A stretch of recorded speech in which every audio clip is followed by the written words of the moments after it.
Here's the great thing about if you know the secrets or the skills of negotiation, you can tell anybody what they are and they still work. And it still works because people love to receive it. People enjoy.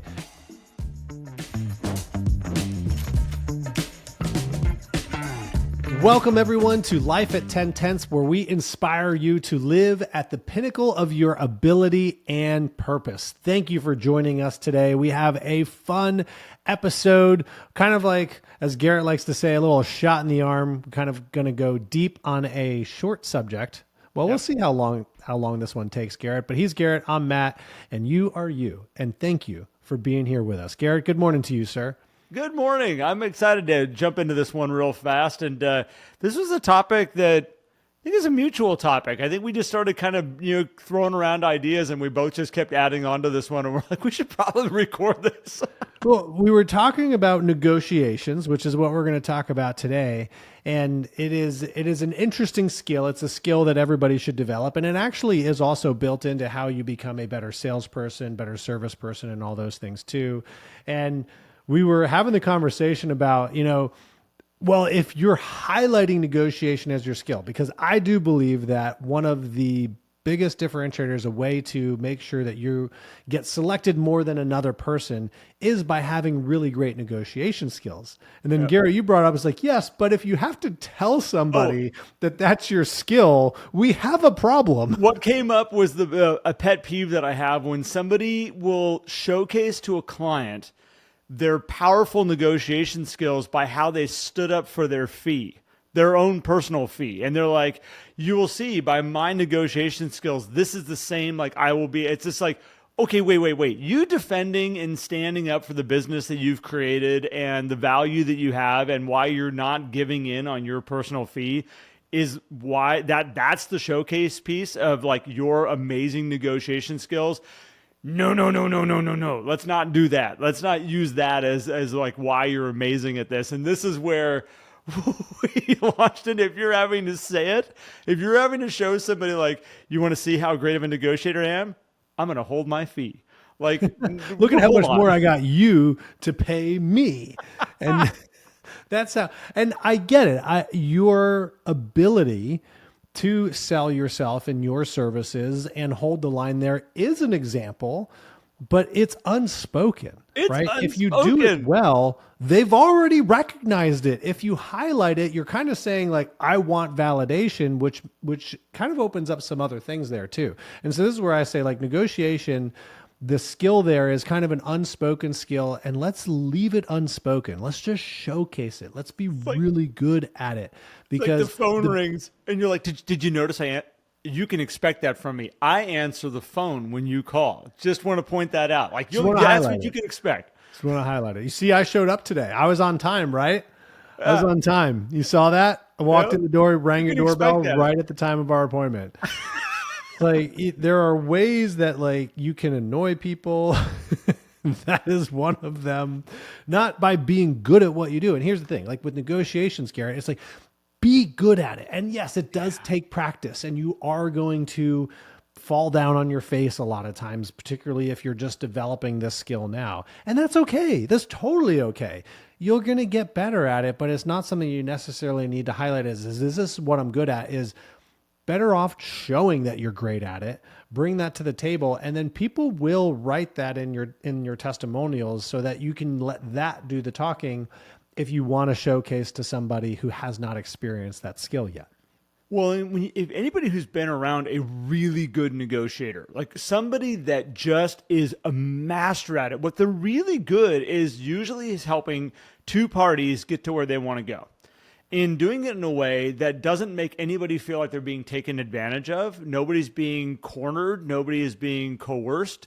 Like it is truly understanding what are people trying to accomplish and figuring out how to help them get to where they want to go. And that is as you said, it's a skill. It is something that you can learn, you can improve upon. And really, if you're a master at it, you don't even realize on the outside that it's happening. You don't realize that it's going on. But all of a sudden, everybody goes like, "Oh, like we're putting this contract together, and hey, we're okay." So like they agreed to the price. Okay, we're good with this. Like Everybody understands exactly we're going in a direction that we want to go in, but you don't see the negotiation in your face while it's happening. It just kind of takes place. And those are the best negotiators I have ever seen, where they just make things happen. And you can make things happen by truly understanding who you're working with, what are they trying to accomplish, what are their stressors, what's important to them. And you can find those little nuances for people. You can put all kinds of stuff together. Because I've watched people and they're like, how did you know to add that into the conversation? Or how did you know to add in that element?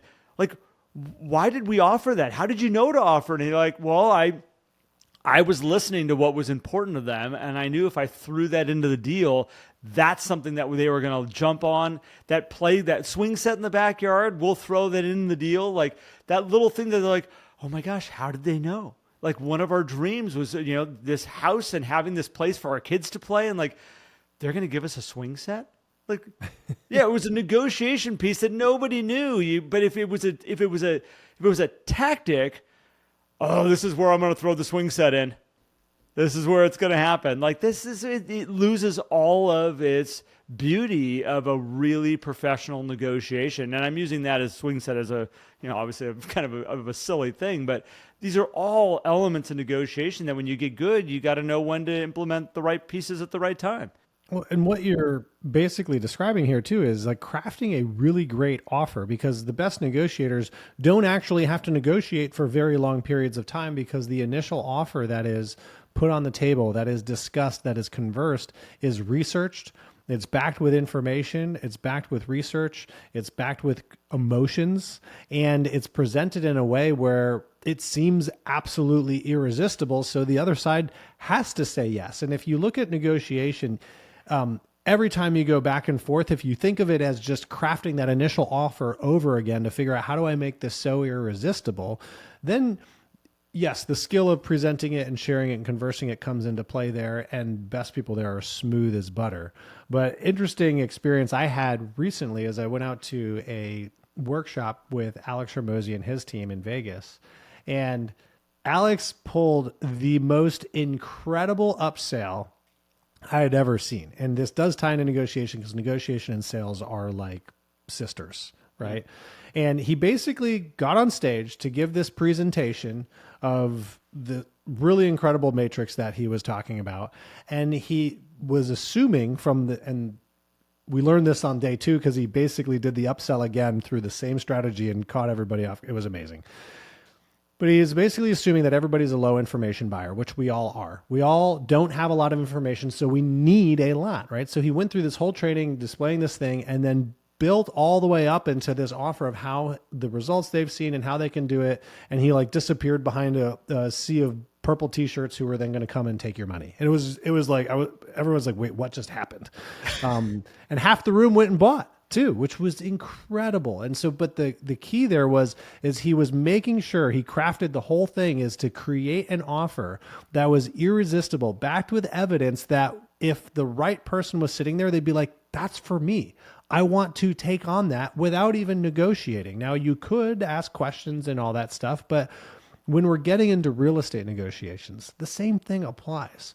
We need to make sure that we're presenting a property, and you have to work with your sellers in that, in a way that it creates this irresistible offer that when people come with questions, all we really need to do is answer questions, ask more questions, and then come back to the original offer. And that's how you defend your position really well. And all of a sudden you're an expert negotiator. So I'm sitting here because when you're talking about Alex Hormozi, I remember you said that was the first sale, because then he came back and upsold the actual people that purchased the day before, explaining what he did, like just being face value. This is how I did it yesterday, and then it went into just doing it again, and I was like, "Gosh, man, you're good."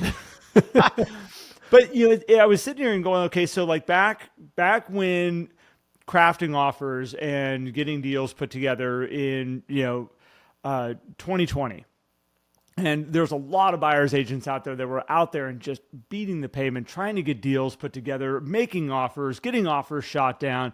I had a gentleman, Randall O'Dowd, that I've talked about over the years because I've coached him forever. And Randall was like just knocking him out of the park. He had a buyer. He's like, what house do you want to buy? And they would be like, that one. He'd be like, here, let's write an offer up. And okay, we got that one under contract. And he's like, I feel bad saying that like my acceptance ratio on these is like 100%. Like I'm literally batting 1,000 right now at getting my buyers the homes that they want. I said, what is the number one tool that you have in making that happen? Like, how are you negotiating these deals out? Number one tool. Now, again, works different in different markets. You got to know what you're up against and what's going on. He said, number one thing is he goes, I call the agent and compliment them and let them know how great it's going to be working with another professional in the industry. He goes, first thing I always do. And I'm like, oh my gosh, like that's your way you enter this moment of working with this person is you compliment. So now the agent sees your deal come across and they're like, oh, this is the guy that sprinkled a little fairy dust on me and told me that I was a professional.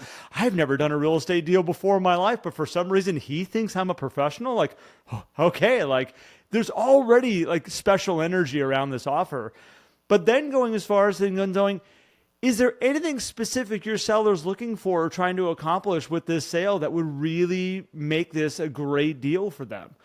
Hey guys, it's Matt. I just wanted to hop in real quick and say thank you so much for tuning into this episode and supporting our podcast, Life at 10 Tenths. It would mean the world to us and help us out tremendously if you would leave a quick review or a comment, depending on whichever platform you're consuming this on. It helps us grow and it helps us reach more people like you so that we can continue to impact and make this industry better. We appreciate you tons. Now enjoy the rest of the episode. And you start looking at this and going like, how many agents were asking those questions? How many agents were setting the other agent up in an appropriate way that was going to help their clients get to where they want to go? Nobody knew this was going on. Nobody knew there was a strategy behind this, but this was masterful negotiation. Like that's what it was. And nobody was sitting there going like, oh man, we got the hard sell put on us. No, he just gathered enough information, built up enough egos around the people that were around them that were the decision makers and making things happen. And yeah, guess what? Putting deals together all over the place. It is a skill. Being a great negotiator is a skill. There's classes out there on it. There's all kinds of stuff you can do to go and learn and be about negotiation. There's books you can read about skilled negotiation. Matt, what's the Never Split the Difference? Yeah, Chris Voss. Great negotiation book. Yeah. And again, there's these simple little tactics like this, like Randall did. And you're like, well, how is he producing those numbers? How is he making that happen? To get that as the answer, I just remember telling me, and I was like, you got to be kidding me. That's your secret sauce?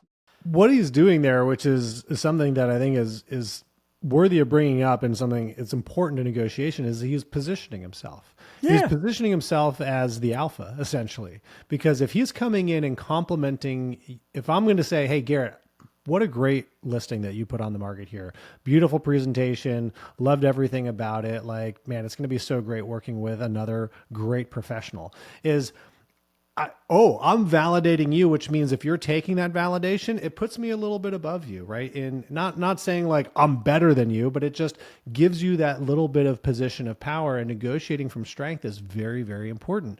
You want to make sure that you are positioning yourself as, I hate to say it this way, but as the more important entity if you're going into the relationship like that. Whereas if you're just bending over and saying yes to everything the other side is saying, and this works with clients too in a way, like if you're just always saying yes to whatever the schedule the clients want to take, whatever this and all that stuff. Now, if it works for you, that's fine. I'm not saying you should say no to people at all. But what I'm saying is if you are running the program, then you're in control, right? We always say you control the process, they control the decisions, but you got to be in control. And you do that by doing something like what Randall did, by starting off with complimenting, because now you have good energy and good position. Whereas if you come in aggressive, then you don't have good energy and you may not have good position either, which is going to cause some problems for you. So my brain is jumping to analogies for a second. And I would think about like, an okay painter compared to an amazing painter. An okay painter's first getting started in painting, they've got a handful of colors available to them. Maybe they got a painting starter set, and they've got the primary colors that are available, maybe some little fancy colors that might make them feel special that they're starting to paint. but they got basic stuff. When you start becoming a masterful painter, you understand all the different colors, all the palette that sits here in front of you. And you know, by having a handful of colors here, I can make any color I need to make. And I started to think about that, like, when you're a masterful negotiator, what you understand is you're going into the real estate transaction. You're saying, okay, I know all the decision makers. I know all the pieces of the puzzle that we have to play with here, to tweak and to maneuver and to work with. And I know how to get those pieces to work together so that everybody goes, oh my gosh, what a beautiful painting. Like, this is awesome. Let's buy it. Let's do it. This works. They've got all those pieces put together. It's one of those, like, one of the best questions you can ask is, are there any other decision makers in this process? As you're going into a listing presentation or you're working with a buyer, is there anybody else making decisions around this purchase or this sale? Because the worst thing you can do is try to be a masterful negotiator when the person making the decisions isn't even in the room. And you're getting your butt handed to yourself over and over and over again. And you're like, what am I doing wrong? Well, you're talking to the wrong people. And that's what Randall realized, is like, one of the parties that is actually a silent decision maker. The realtor is not necessarily sitting on the back going, you should take this offer or you shouldn't take this offer. They're presenting an offer. This realtor is just presenting it with a little extra, like, I'm excited to show you this one. Like, that little piece where and Randall said it many times, he goes, we were not the best offer. There were many times we won out when there was a better offer than us. But that realtor, when they presented it, just pepped up a little bit, smiled a little bit. All of a sudden was like, I'm excited to show you Randall's offer. You guys are going to like this, and I'll show you why. It just had that little extra energy to it, and all these elements are what makes people master negotiators. Little things. It's the painting, right? That's what got you thinking of the analogy, my new painting. It is the new that painting. I have here. It's beautiful. It is. I think it highlights, though, that it's not necessarily the details of the negotiation that is what creates a successful negotiation. A lot of times it's the emotion, particularly in real estate. And so if you're coming into a negotiation with good, positive emotion and presenting an offer, as Randall was, by setting the stage of like, hey, not like there's what's on paper, and then there's Randall and these clients who are an extension of his energy that he just brought with, like, oh man, this guy is amazing, which then shares through the listing agent to the seller. And they're all like, we feel good about this one. How many times, for those of you listening, have had a client who said, we just feel good about this offer. We just feel good about this contract. That is the primary driver of decision making. So if we can make sure that we're standing up good emotions, we're probably going to be able to negotiate from a position of strength. Now, you can use some of these skills to help yourself, making sure you're asking the right questions, making sure you're, using certain language and stuff like that. And that's a whole, there's courses, as you said, Garrett, on that stuff we're not going to cover here. But coming back to where we started of, if you're kicking off your negotiation skills by saying, hey, this is me negotiating. It's like, why do you have to tell me this? If you're really good at it, you don't have to tell anybody. They just say yes, right? They know. If you're really truly believe in your service and you believe it's worth the price that you charge sellers or buyers for it, the true validation that you're good at what you do in terms of not only sales, but negotiations is you go through that offer, you have a conversation, you answer some questions, and they say, you're hired. Cool. It worked. Yeah. Again, as we started off, it's unspoken, it's unsaid. It happens silently if you're a great negotiator. If you're having to point, and this is what we were joking about before we even hit record, Matt, if you're ever having to point out a quality that you want people to understand about you and you're the one who's having to say it out loud to be like, this is who I am, this is what you can expect, take a huge step back and ask yourself, how can I, without saying it, represent that? Because if that's really that important to you, start to go, what are the qualities that make people see that from the outside and start showing up that way. Way better, way stronger position. I do think, since we mentioned Randall so many times, Randall O'Dowd is a real estate agent with Sotheby's International down in Palm Springs. So if you are ever needing an amazing realtor down there, I've coached that gentleman for so long. He did not know we were going to be talking about him today. So hopefully he is good with this. And just gave away the secret. Now everybody's going to know. Here's the cool thing too, though. Here's the great thing about, if you know the secrets or the skills of negotiation, you can tell anybody what they are and they still work. Do it.